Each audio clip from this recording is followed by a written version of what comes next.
اب آپ کو اندازہ ہوا کہ 80,000 لوگ کہاں کے تھے؟ سب نے بیعت کی. یکم صفر ہجری 122 مقرر ہوئی تاریخ قیام کے شروع کرنے کی. نعرہ بھی طے پا گیا. جب نقارے پہ چوٹ لگے، مشعلیں جلیں اور المنصور کی آوازیں بلند کی جائیں تو سب نکل آنا ایک ساتھ. مدائن، بصرہ، سب جگہ خبریں پہنچ گئی کہ اپنے اپنے حساب سے چلنا. یکم صفر کو پہنچنا ہے کوفہ. یہاں پہ قیام کی تاریخ مخبریاں ہونا شروع ہوئی. لوگ اپنے بن کے شامل ہوئے. اور اس میں مجھے اجازت دے دیجئے، میں غلط نام نہیں لینا چاہتا تو لکھ کے 2-4 نام لائے. ہمیشہ ایک کردار سلیمان ابن سراقیہ، یہ بنی امیہ کا مخالف بن کے شامل ہوا. اچھا ابھی سب شامل ہیں نا، معتزلہ، اہل سنت، شیعہ جتنے بھی ہیں بیچارے 2-4 ہزار، وہ بھی، باقی 80,000 دوسرے ہیں. جتنے بھی مکاتب فکری. کیوں؟ قیام ہے بنی امیہ کے خلاف، قیام ہے جابر حکومت کے خلاف، قیام ہے ظالم کے خلاف. اس نعرے پہ سب جمع ہوئے نا. وہاں فرقے بندی کی تو جیسے پاکستان بنا تھا تو کوئی شیعہ سنی جھگڑا تھا، پاکستان کے لیے جمع ہو گئے تو اسی وقت بتا دیتے نا کہ آخر میں زمانہ آئے گا ناصبیوں کا قانون چلے گا، نصاب بھی بدلا جائے گا. وہ بل منظور کرائیں گے جن بدبختوں نے پاکستان کو کافرستان کہا، قائد اعظم کو کافر اعظم کہا. ان کے ہاتھ میں نظام آئے گا. یہ ہو گیا ہمارے ساتھ داؤ. ایسے ہی ہوا نا. تو یہ 80,000 بیعت کرنے والے، ان میں ایک بنی امیہ کا ایجنٹ جس کا نام ہے سلیمان ابن سراق. اس نے ساری معلومات جمع کی، سارے نام بڑے بڑے لوگوں کے، علماء کے، فقہا کے، سب آ کے یوسف ابن عمر ثقفی، کہیں امرو ہے کہیں عمر، بہرحال زیادہ تر عمر لکھا گیا، یوسف ابن عمر ثقفی کو رپورٹ دی کہ یہ ہو رہا ہے اور یہ حالات اب باہر نکل گئے، آگے نکل گئے. یہاں سے نینوا، ہلا، ہیرا، سب جگہ ہو رہا ہے کام، اندر ہی اندر بیعت ہو رہی. یہ گھبرا گیا. اس نے جناب زید کو پیغام بھیجا کہ آپ کوفہ چھوڑیں اور جائیں، مدینے جائیں. کچھ دن یہ کارسپونڈنس رہی، لیکن جناب زید روپوش ضرور ہو گئے مگر کوفہ چھوڑا نہیں. کیونکہ اب میں نے عرض کر دیا نا کہ منزل ایسی آ گئی تھی کہ جناب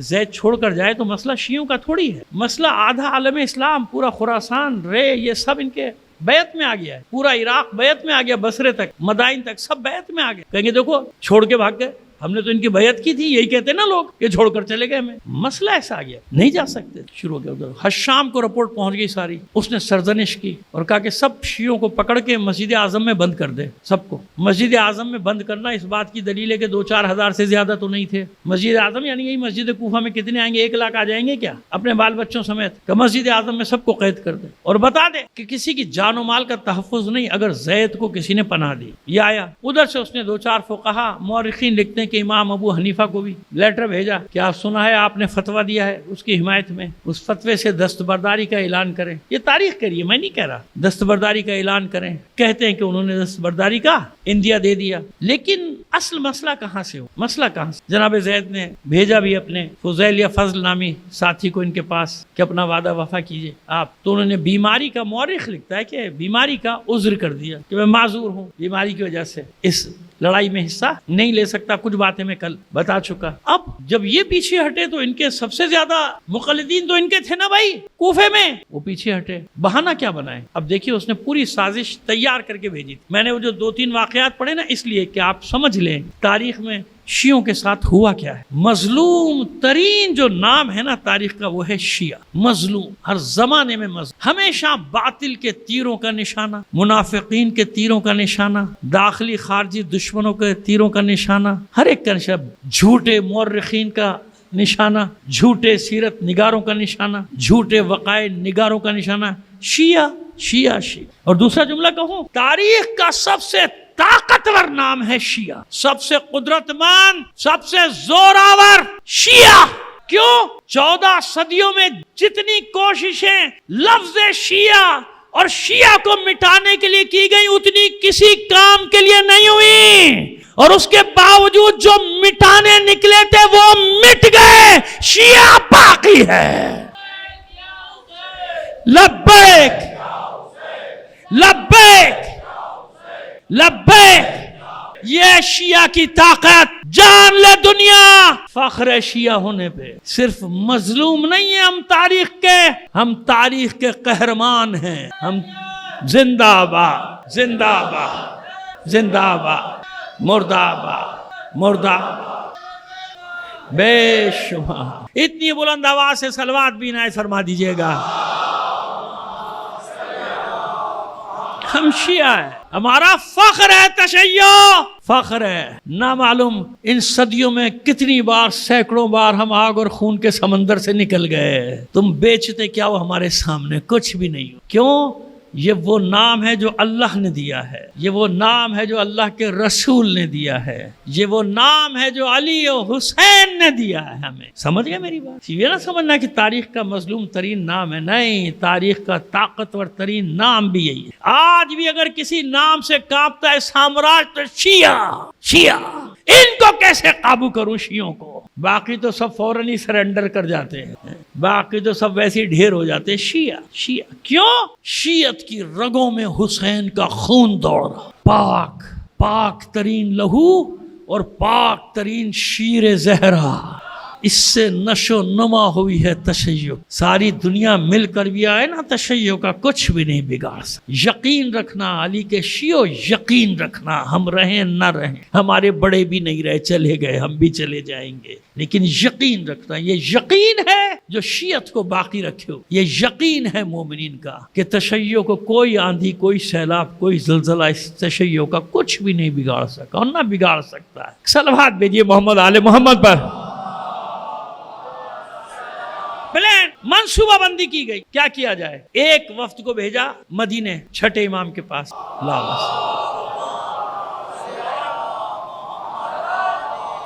چھٹے امام، وہ اتنی روایتوں کا تو ہم تجزیہ پیش کر چکے نا 8 دن تک۔ کل بھی ایک صاحب پہلی بار شاید آئے تھے تو ہم سے کہنے لگے کہ قبلہ وہ جو امام جعفر صادق رضی اللہ عنہ کی حدیث ہے، اور آپ نے 5ویں امام نے، چھٹے امام نے قیام سے دوری کا اعلان کیا۔ میں نے کہا بھائی آج تو آیا 8ویں مجلس میں سارا پہلے پڑھ چکا، اب میں کیا کروں؟ اب دوبارہ تیرے لیے تو مجلس نہیں پڑھ سکتا ساری۔ یہ مشکل ہوتی ہے کہ لوگ بعد میں آتے ہیں، وہ سوال ان کے پہلے والے ذہن میں، وہ مجلس میں سب نکل چکا ہوتا ہے۔ تو اب یہی گزارش ہے کہ بھائی ساری دیکھ لیجیے گا، میرے بچے، میرے بھائی یہ سب زحمتیں کر رہے ہیں، اس کو ریکارڈ کر رہے ہیں، دیکھ لیجیے گا، تو شروع میں ہی آپ کو آپ کے سوالات کے جواب سارے مل جائیں گے جو سوال گزر چکے۔ ایک وفد گیا وہاں اور اس نے جا کے چھٹے امام سے سوال کیا کہ ایسے ایسے زید نے قیام کیا ہے، آپ کی کیا رائے؟ وہ اپنی طرف بلا رہے ہیں، تو امام نے ایک جملہ کہا، میں کل بھی آپ کی خدمت میں، جاؤ اس کی آواز کا جواب دو، اس کی آواز کا جواب۔ اور انہی نے یہ خیانت کی کہ کوفے میں آ کے یہ جملہ نہیں بتایا کسی کو بھی، کیونکہ وہ ڈر گئے کہ یہ تو مسئلہ ہو جائے گا، سب کو سمجھے تھے امام منع کر دیں گے۔ امام نے کہا نہیں، جاؤ اس کا ساتھ دو، اس کی آواز کا جواب دو۔ وہ مایوس ہو کے آ گئے، لیکن آنے کے بعد انہوں نے یہ کسی کو نہیں بتایا کہ امام نے کیا کہا۔ وہ یہ نا کہ تاریخ میں اب تاریخ کرے گا امام کی تو حمایت نہیں تھی، امام نے تو حمایت کی، وہ چھپا گئے۔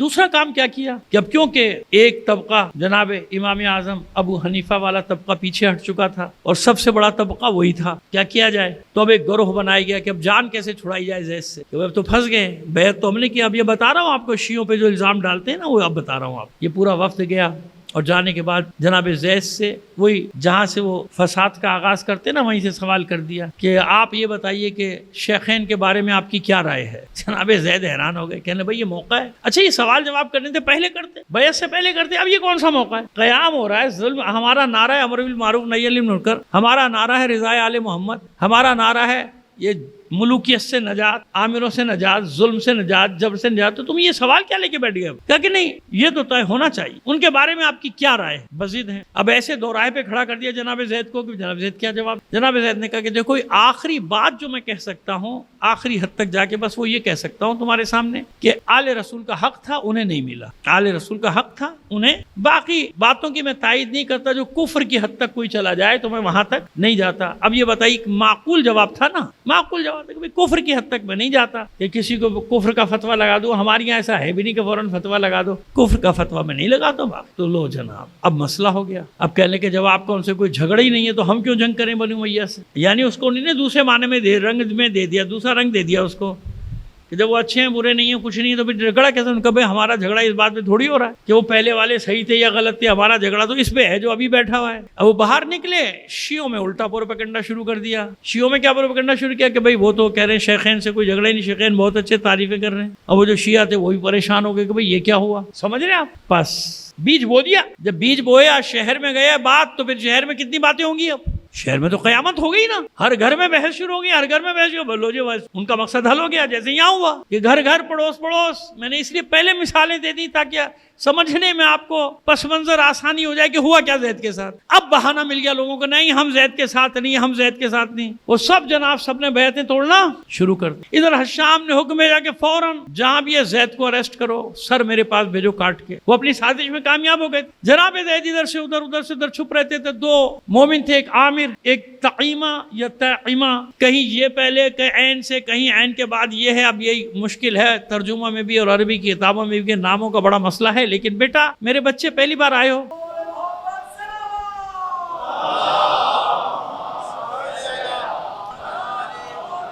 بیٹا میں درجنوں بار کہہ چکا ہوں موبائل سے میں اپسیٹ ہوتا ہوں. یہ بن رہی ہے نا, میں کچھ چھپا کے تھوڑی بات کروں, ریکارڈ ہو رہی ہے, اسے لے لو نا موبائل کھول کے. جیتے رہو, سلامت رہو, آئندہ بیٹا کم از کم میری مجلس میں میں ٹوک دیتا ہوں موبائل. میں چاہتا ہوں آپ مجھے دیکھیں بیٹا, میں آپ آئی کریں, کہتے نا یہ جب تک نہیں ہوتا ہمارا کنیکشن آنکھوں کا گفت. اسی لیے تو مجھے جب کوئی سوتا نظر آتا ہے آپ دیکھتے ہیں میں ٹوک دیتا ہوں نا. نہیں ہے جی, پڑھنے والے کو چاہیے آپ کی توجہ. ہاں مزہ نہیں آ رہا, آپ اٹھ کے جائیے, بخدا میں کچھ بھی نہیں کہوں گا, کیونکہ میری مجلس میں مزہ ہوتا ہی نہیں تو آپ کو آئے گا کہاں سے. صلوات بھیجیے محمد آل محمد پر, یا ایک بار اور صلوات عنایت فرما دیجیے محمد آل محمد پر. تو یہ دو مجاہد عامر اور تعیمہ یا تعیمہ, ان دونوں کے گھر میں آپ کبھی اس کے یہاں کبھی اس کے یہاں روپوش. یہاں بھی مخبری کا انداز وہی ہے جیسے جناب مسلم کی ہوئی تھی نا. معقل غلام آیا تھا, اپنا بن کے آیا تھا, روتا تھا, پیٹتا تھا, مسجد کوفہ میں بیٹھ کے دعائیں کرتا تھا کہ دیکھو یہ مجھے, میں جان لٹانے آیا ہوں اپنے امام پر اور یہ مجھے امام سے نہیں ملاتے, میں اللہ کی شکایت کروں گا, شکوہ کروں گا. تو بیچارے جناب مسلم نے سجا پسیج گئے. ظاہر معصوم تو نہیں ہے, وہ ڈر گئے کہ بھئی ایسا نہ ہو اللہ کی شکایت کرے, اتنا بڑا مجاہد آیا ہے. تو ایسی ایک مجاہد یہاں پیدا ہو گیا, غلام تھا, اس کا نام ہے لیکن وہ ضرورت نہیں مجھے. تو وہ اس کو بھیجا گیا, تو جا بھائی, تجھے کوئی نہیں جانتا کوفے میں, باہر سے بلایا گیا, تم جا. وہ جناب درہم و دینار اور یہ اور وہ روتا پیٹتا کہ مجھے جان قربان کری, مجھے جان نچھاور کری. آخر لمبی داستان, خلاصہ یہ کہ وہ جناب زید سے ملا تاکہ پتہ معلوم ہو جائے. ملنے کے بعد اس نے اور وہی فہرست تیار کی, کون کون ساتھ ہے, کون سالار, جیسے نصر ابن خزیمہ وغیرہ تھے ماشاءاللہ. ابھی ان کا ذکر بتائیں گے. تو آپ کو وقت بڑی تیزی سے گزر ہے لیکن میں تھوڑا سا اسپیڈ بڑھا دیتا ہوں. آج یہ باتیں کرنا ضروری تھی نا آپ سے, کیونکہ اب ایک مجلس سے, تاکہ آپ کو معلوم ہو کہ ہمارے ساتھ آج بھی وہی ہو رہا ہے. ایسے ہی کردار, ایسے ہی غدار ہمارے یہاں ڈالے گئے کہ جو ہمیں, جن کا ایک ہی کام ہے ان کو توڑو, ان کو بکھیرو, ان کو توڑو, ان کو بکھیرو, ان کو منتشر کرو جتنا منتشر کر سکتے. آیا اس نے پتہ بتایا, لیکن یہ ہوشیار تھے, نکال دیتے تھے جناب زید. دونوں کو گرفتار کر لیا گیا, تشدد کر کے ان کو مار دیا گیا, مگر انہوں نے بتایا نہیں. یہ تھے شیعہ, ان کا ذکر بھی تو کر دیا کرو کہ شیعہ ایسے تھے. جناب زید کا پتہ نہیں بتایا, مار دیے. اب مجبوری ہو گئی کہ قیام کا آغاز کرو, کیونکہ محلوں پہ حملے شروع. اعلان کر دیا گیا, حکم ابن سلط کو بنا کے بھیج دیا گیا. جناب وہاں کا کوتوال سمجھیے, آئی جی یا جو بھی آپ سمجھ لیں, کوتوال بنا کے بھیج دیا گیا. اس نے اعلان کر دیا سب کا مکان, دولت, چیز سب ضبط ہو جائے گی. جو گھر میرا سب مسجد اعظم میں آؤ, سب مسجد اعظم میں آؤ. پورا کوفہ اس نے بند کر دیا, محصور کر دیا اندر نا, باہر سے بڑے بڑے دروازے بند کر دیے گئے. یہ محرم کے مہینے کی بات, ہجری 122, یعنی یہ معاملات شروع ہوئے 14-15 محرم سے. یہ معاملات شروع ہو گئے, 25 محرم تک عروج پہ پہنچ گئے یہ معاملات. ادھر شیعہ اندر بند کر دیے گئے, ادھر سے اب باہر سے آنے کی کوئی چانس, کوئی کمک کی امید نہیں رہی. اب جب حملے شروع ہوئے جس کے گھر میں تھے, تو وہاں جو آیا تھا اس کو مار کے بھگا دیا اس دستے کو. اور قاسم, آپ کے قاسم الطعنی الحضرمی, تے سے ہے تو اسے نہیں, قاسم الطعنی, تے عین نون چھوٹی ہے, قاسم الطعنی الحضرمی. یہ نکلے کہ باہر جا کے جو مومنین کی بستی ہے وہاں پہ نعرہ لگائے المنصور المنصور کا. لیکن جناب یہ راستے میں ہی ان کا جھڑپ ہو گئی شامیوں سے. مقابلہ کرتے ہوئے یہ پہلے شہید تھے, وہیں شہید کر دیے گئے یا ان کو پکڑ کے لے جایا گیا. یوسف ابن عمر ثقفی نے ان کی گردن اڑا دی. بہرحال زید کے لشکر کے یہ پہلے شہید. اس کے بعد زید نکلے اور اعلان, نعرہ لگنا کوفے کی گلیوں میں شروع ہوا, المنصور المنصور. اب شیعہ ہو تو آئے, شیعہ ہے کہاں, شیعہ تو قید میں. ہر تاریخ نے لکھا ہے, میں آپ کو تھوڑی بتا رہا ہوں. مسجد اعظم میں محصور, سب بند, دیواروں پہ تیر انداز اور بڑے بڑے پتھر پہلے سے رکھ دیے گئے, نہ کوئی اندر سے باہر آئے, نہ باہر سے اندر, بند کر دیا. اب باہر جو کوفے والے ہیں وہ تو شیعہ نہیں ہے نا, تم خود کہہ رہے ہو کہ شیعوں کو بند کر دیا تھا, تو باقی کوفہ کیا کر رہا تھا؟ چھوڑ کے کون گیا تھا؟ شیعہ چھوڑ کے نہیں گئے تھے, وہ 80,000 چھوڑ کے گئے تھے.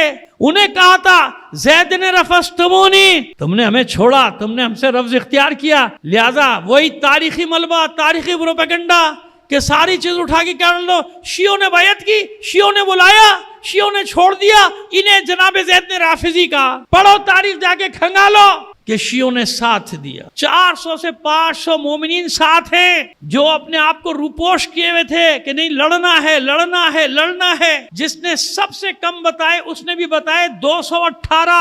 یہ اس لیے بتا رہا ہوں, کوئی کہہ سکتا ہے مولانا 400-500 نہیں تھے, 218 تھے, تو میں نے خود ہی بتا دیا. تو 218 تو تھے. کون تھے یہ 218؟ یہ تھے شیعہ جنہوں نے چھوڑ دیا, بیعت توڑی. زندہ رہا کل میں کچھ کے نام بتا دوں گا آپ کو, کیونکہ نام ہے بہت زیادہ. وہ مجلس کے وقت اس کا متحمل نہیں ہو پا رہا نا کہ میں سب چیزوں کو سمیٹ سکوں. منا معلوم کتنی چیزوں کو میں بیچ میں سے نکالتا جا رہا ہوں, چھوڑتا جا رہا ہوں, کیونکہ وہ مجلس نہیں متحمل ہو سکتی 1 گھنٹے سوا گھنٹے کی ان تمام باتوں کی. یہ تھے شیعہ. جناب زید نے جب دیکھا کہ بس یہ لوگوں باقی, تو نصر ابن خزیمہ نے آگے بڑھ کے کہا تھا میرے آقا ہم لڑیں گے, آخری سانس تک لڑیں گے, آپ کا ساتھ دیں گے, آپ مطمئن رہیں. جو چھوڑ گیا چھوڑ گیا. بس کوشش کر کے مسجد اعظم پہ تک پہنچ جائیں, کسی طرح گیٹ کھلوانے میں ہم کامیاب ہو گئے تو جو اندر قید ہیں وہ باہر نکل آئیں. نقارے پہ چوٹ لگی, المنصور کی آوازیں, لیکن کوئی ساتھ دینے والا نہیں ہے. یہی لوگ. ان 218 کی لڑائی پڑھوں تو 2-3 دن چاہیے, لیکن نہیں پڑھ سکتا. بس اتنا بتا رہا ہوں کہ جس گلی میں یہ گھستے تھے, محلے میں گھستے تھے, شامی بھاگتے تھے. 70 لاشیں گرا دیے تھے زید نے اور ان کے چند ساتھیوں نے. لیکن 218 تھے نا, 400 تھے, 500 وہاں تو ہزاروں تھے. تو ان کے 100 بھی مرتے تھے, ان کے 10 شہید ہوتے تھے, تو ان کی تو تعداد کم ہوتی جا رہی تھی نا, گھٹتی جا رہی تھی. اور یہ اتنا آگے بڑھے تھے, اتنا آگے بڑھے تھے کہ انہی نے قبضہ کر لیا تھا. جو راشن ہاؤس تھا اس کے اوپر قبضہ کر لیا, مرکزی جگہوں پہ قبضہ کیا. جس محلے میں جاتے تھے بھاگ جاتے تھے. شامی ڈرتے تھے کہ کیسے لوگ ہیں, یہ کس طرح سے لڑ رہے ہیں. پہنچ گئے تھے مسجد اعظم کے دروازے تک, آوازیں دینا شروع کی, نکلو باہر, ذلت کی زندگی کو ٹھوکر مارو, نکلو باہر. لیکن دیواروں سے بڑے بڑے پتھر اور 300 تیر اندازوں نے تیر اندازی شروع کی. نتیجہ یہ ہوا کہ اور شہید ہو گئے, کچھ نہیں بچے. اندر سے جو کوششیں کی گئی وہ ناکام. وہ جو دروازے ہوتے تھے وہ کہاں, ان خالی ہاتھ مرد عورتوں سے کہاں ٹوٹتے وہ دروازے. پھر ان پر اندر تیر اندازی شروع, اندر پتھر برسانے شروع. پوری پلاننگ تھی, منصوبہ بندی تھی. تو کبھی بنی ارہب کے محلے میں, کبھی بنی شاکر کے محلے میں, اس طرح جناب زید لڑ رہے تھے, لڑتے. اور جو کلمات تھے آخری رجا سنے جناب زید کی, فخر کرو زید ہم میں ہے, مجاہد ہے مجاہد. اس لیے مجلسیں پڑھ رہا ہوں زید کی, کبھی شک بھی نہ کرنا زید کی وفاداری پر اہل بیت سے, کبھی شک بھی نہ کرنا کہ زید نے کسی لالچ میں یہ قیام کیا تھا اقتدار کے. کبھی شک نہ کرنا ان مجاہدوں میں. انہی سے تو تاریخ تشیع سرخ ہے. اسی کو کہتے ہیں سرخ شیعہ, اسی کو کہتے ہیں سرخ تشیع. یہ ماتھے کا جھومر ہے, یہ ہمارے سر کا تاج. یہ وہ ہستیاں ہیں جنہوں نے تشیع کے سر کو اونچا جھکنے نہیں دیا. یہ اماموں کی آنکھوں کے تارے تھے, منظور نظر. اماموں نے ان پر گریہ کیا ہے, گریہ. زید اور زید جیسے لوگوں پر گریہ کی. تو چھوڑنے والے وہ تھے, شیعہ نہیں تھے. خود ہی لکھتے ہو تاریخوں میں, الزام ہم پہ ڈالتے ہو. باقی کون تھے جنہوں نے بیعت کی اور چھوڑ کے چلے گئے زید کو. لیکن وہ تاریخ سارے مورخ, جیسے آج سارا میڈیا ایک ہو گیا نا, سارا میڈیا سب ایک. یہ وہی بنی امیہ کے حربے ہے نا. سب سے بڑا میڈیا ہوتا تھا مسجد. بس کون سی مسجد شیعوں کے پاس تھی جہاں سے صحیح بات بتائی جاتی؟ کون سا منبر شیعوں کے پاس تھا جہاں سے صحیح بات بتائی جاتی؟ یہ تو شیعت کا اعجاز, معجزہ, کرامت کہ صدیوں کے جبر کے باوجود الحمدللہ حق سامنے آتا ہے. کتنی خاک ڈالی گئی, کتنا گرد و غبار ڈالا گیا مجاہدوں کی داستانوں پہ, سب نکل کے سامنے دنیا کے آ گیا, سب سامنے آ گیا. سب کو معلوم ہوا کہ کیا ہوا. آپ جو جان بوجھ کے اندھا بنتا ہے بنا رہے, اس کی قسمت پہ اندھا رہ نہیں ہے. تو ہم کیا کہہ سکتے؟ مختلف بستی میں اب 3-4 ان جانثاروں کے نام آپ کو بتا دوں. یاد رکھیے گا جناب زید کو اکیلے کو مصلوب نہیں کیا گیا تھا. کچھ ان کے جانثار تھے تو جو آخری دم تک, سانس تک ساتھ تھے, لڑتے رہے. ان کو بھی سولیوں پہ لٹکایا گیا تھا جناب زید کے ساتھ باب کناسہ پہ. ایک صلوات بھیجیے محمد آل محمد پر. جناب زید بن حارثہ کا نام سنا ہے نا, صحابی رسول جناب زید بن حارثہ رضی اللہ تعالیٰ عنہ. ان کے بیٹے اسحاق کے بیٹے معاویہ ابن اسحاق ابن زید ابن حارثہ. اب ایک مسئلہ اور حل ہو گیا نا کہ اس زمانے میں ناموں کا مسئلہ نہیں تھا, عام نام رکھے جاتے. یہ وقت کے ساتھ ساتھ شدت آئی اور صحیح آئی. میں کہتا ہوں کہ یہ شدت آنی بھی چاہیے تھی. الحمدللہ ہے یہ شدت. تقیہ تھوڑی کر رہے, صاف صاف کہہ رہے ہیں. صلوات بھیجیے محمد آل محمد پر. ہے نا, یہ عام نام ہوتے تھے. جیسے میں نے